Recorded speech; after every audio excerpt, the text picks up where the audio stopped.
for Shine Angler. 3, 2, 1.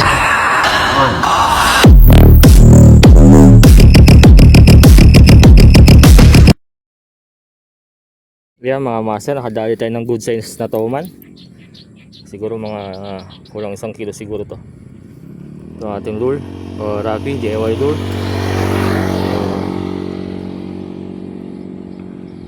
Yan mga master, ito yung setup natin.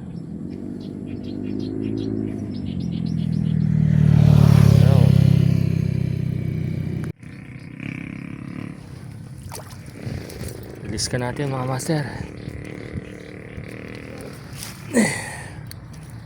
Hindi natin abot yung ano eh. Na, ito ka na sa lakayan. Sa kanyaan mo.